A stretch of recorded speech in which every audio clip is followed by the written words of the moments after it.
بسم الله الرحمن الرحيم نحمده ونصلي على رسوله الكريم أما بعد باب الإسراف في الوضوء. Le chapitre sur le gaspillage au moment d'accomplir le wuzu. Par la grâce d'Allah, aujourd'hui nous voyons un nouveau chapitre dans ce Abu Daoud Sharif. La dernière fois nous avions vu un chapitre sur la quantité d'eau que le prophète sallallahu alayhi wa sallam il utilisait pour faire le wuzu. Et à présent justement, dans le chapitre précédent, on nous avait montré que pour faire le wuzu, il fallait pour les ablutions, il fallait prendre une certaine quantité d'eau suffisante pour mouiller les membres demandés. Mais dans le chapitre que nous allons voir aujourd'hui, nous voyons que le prophète sallallahu alayhi wa sallam, il a interdit d'exagérer au moment d'accomplir le wuzu. Les membres qui doivent être mouillés seront mouillés, mais ne pas abuser, ne pas gaspiller l'eau. Inna Allah la yuhibbul musrifin. Allah subhanahu wa ta'ala n'aime pas les gens qui gaspillent.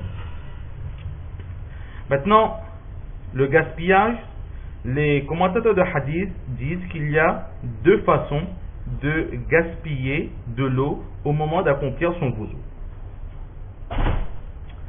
La première possibilité, la première façon de faire du gaspillage au moment de faire le wuzu, c'est d'utiliser plus d'eau qu'il n'en faut. C'est-à-dire, on va laver par exemple son visage, alors on va remplir ses mains entièrement d'eau, et ensuite on va laver le visage, mais on va le laver d'une certaine façon qu'on va prendre dans nos mains plus d'eau qu'il ne faut, et une grande quantité d'eau va voler à droite et à gauche, on va éclabousser tout ce qu'il y a autour de nous, notre linge aussi sera mouillé, les personnes autour de nous aussi seront mouillées, alors que dans le wuzu c'est simplement mouiller le membre, par exemple le visage. À aucun moment Allah nous demande de mouiller, de laver les personnes qui sont à côté de nous, de laver le miroir qui vient d'être nettoyé. Donc juste la quantité nécessaire pour laver le membre qui est demandé, et le gaspillage c'est d'utiliser plus d'eau que nous n'en avons besoin.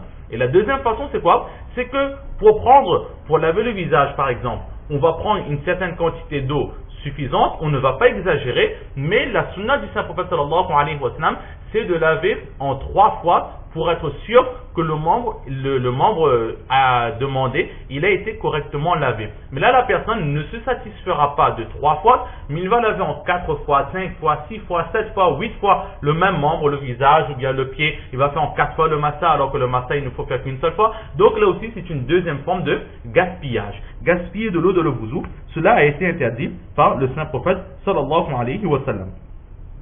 Et accomplir le wuzu de cette façon, cela est makruh. Et quelque chose que nos professeurs nous enseignent, que très souvent on ne fait pas attention, le gaspillage, ce n'est pas simplement gaspiller de l'eau au moment de faire le wuzu lorsqu'on est devant un lavabo avec le robinet, mais même dans une rivière. Nous avons un courant d'eau, l'eau qui coule, alors à cet endroit aussi, utiliser plus d'eau qu'il n'en faut, cela est makruh, cela n'est pas a été interdit par le saint prophète sallallahu alayhi wa sallam. Ne pas se dire que oui, de toute façon je suis devant une rivière, je suis devant la mer, donc il ne manque pas d'eau, et là on va prendre plus d'eau, on va s'amuser, on va éclabousser, etc. Là aussi il y aura un certain gaspillage. Le saint prophète sallallahu alayhi wa sallam, il l'a interdit.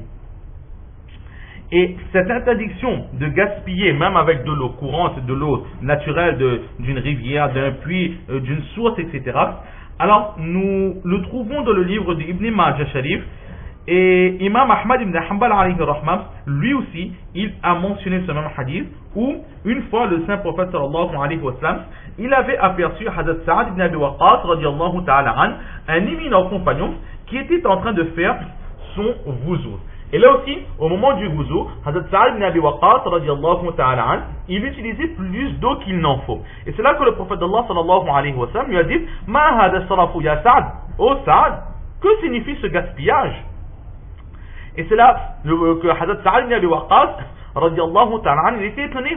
Il dit: Afil wuzu'i sarafun ya Rasulallah? Ô prophète d'Allah, je ne fais rien de mal. Est-ce que même pour les ablutions, une action de purification aussi, il y a du gaspillage en islam? Pourtant mon but ce n'est pas de gaspiller, de jeter de l'eau, d'utiliser de l'eau inutilement. Mon seul but c'est de rechercher une pureté totale et complète. Mais même dans la recherche de cette purification, est-ce qu'il y a un gaspillage dans l'islam? Et c'est là que le prophète sallallahu alayhi wa sallam qui dit: Na'am wa in kunta ala naharin jarin, très certainement, même dans la recherche de la purification, il y a un gaspillage.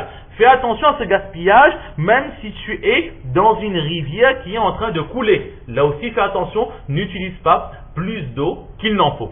Donc là, nous voyons que le gaspillage est quelque chose de très très réprimandable en islam. Allah aussi n'aime pas, et le prophète sallallahu alayhi wa sallam, lui aussi, il n'aime pas ce gaspillage.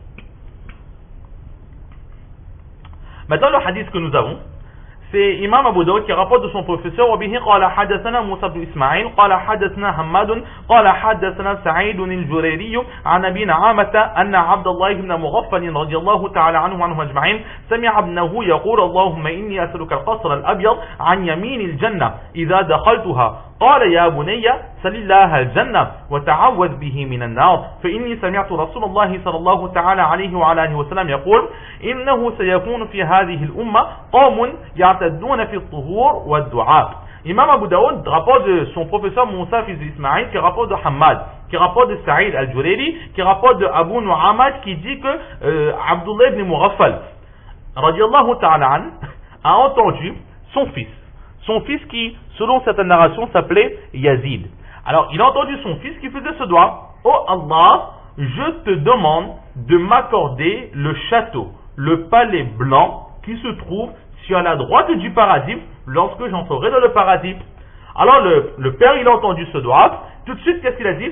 Oh mon fils, demande à Allah le paradis. Ne pas besoin de mettre des conditions que dans le paradis, je veux cet endroit, je veux être à côté de telle personne, je veux être à tel immeuble, avec un château de telle couleur. Non, demande tout simplement à Allah le paradis. Cela sera amplement suffisant. Le fait d'être préservé de l'enfer, c'est ce qui peut nous arriver de mieux. Et demande à Allah protection contre l'enfer. Pourquoi? Parce que j'ai entendu le saint prophète sallallahu alayhi wa sallam dire que dans ma communauté arrivera une époque où les gens gaspilleront de l'eau au moment de la recherche de la purification et ils exagéreront lorsqu'ils feront leur dua.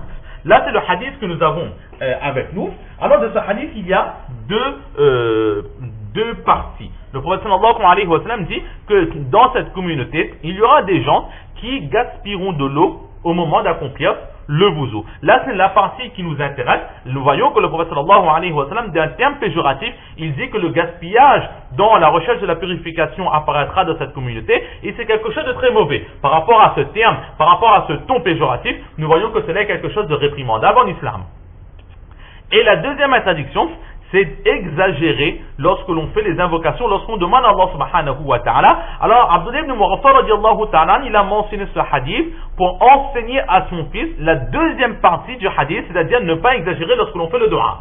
Et Imam Abu Daoud, lui, il utilise le même hadith pour mettre de l'emphase sur la première partie du hadith. C'est ce qui nous intéresse, gaspiller au moment de faire le wuzu. Donc, l'histoire en elle-même, l'action du fils d'Abdullah ibn Mughaffal n'a rien à voir avec le chapitre du gaspillage dans le wuzu, mais l'enseignement que va donner son père, Hazrat Abdullah ibn Mughaffal radiyallahu ta'ala an, la première partie dedans nous intéresse, c'est le gaspillage au moment d'accomplir le wuzu.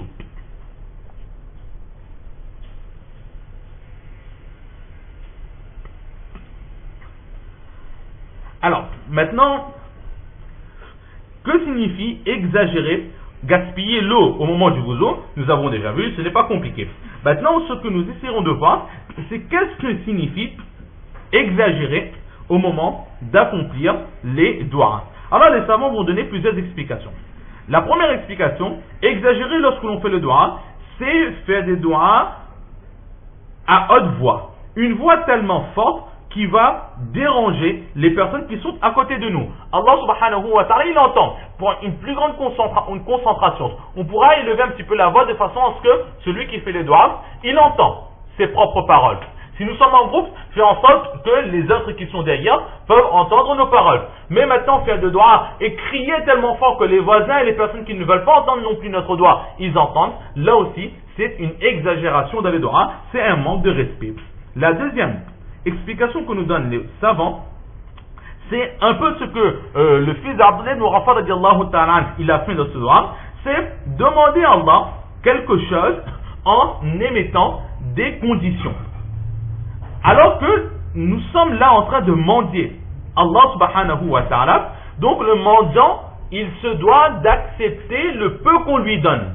On lui a donné, un mendiant à qui on a donné 10 centimes, 20 centimes, 1 euro, 2 euros, quelle que soit la quantité qu'on lui donne, il se doit de se satisfaire de cela. Il n'a pas à se lever contre le généreux et dire que oui, ben qu'est-ce que je veux faire simplement avec 1 centime? Donne-moi plus. Jamais. Cela ne se fera pas. Pourquoi? Parce que 1 centime, c'est déjà bien. Cette personne ne mérite rien. On ne lui doit rien. Mais c'est par générosité qu'on va lui donner. De la même façon, l'être humain, de par ses péchés, il ne mérite strictement rien. Mais Allah, par sa bonté, par sa clémence, il nous accorde de ses bienfaits sans même parfois que nous demandons. Mais là aussi, demander avec certaines conditions, ce sera un manque de respect vis-à-vis d'Allah subhanahu wa ta'ala. C'est l'explication de certaines personnes. Quand par exemple, ils disent, oh Allah, donne-moi une maison, mais une maison avec tant de chambres, et la première chambre, il faudrait qu'il y ait 2 fenêtres qui donnent une vue sur tel endroit et tel endroit, il faut que ma salle de bain soit de telle façon, les toilettes soient de telle façon, etc., etc. Alors certains savants disent que demander de cette façon, c'est un manque de respect. Demandons tout simplement à Allah, ou Allah accorde-moi une maison dans laquelle je puisse vivre avec aisance, avec facilité, et que je sois heureux.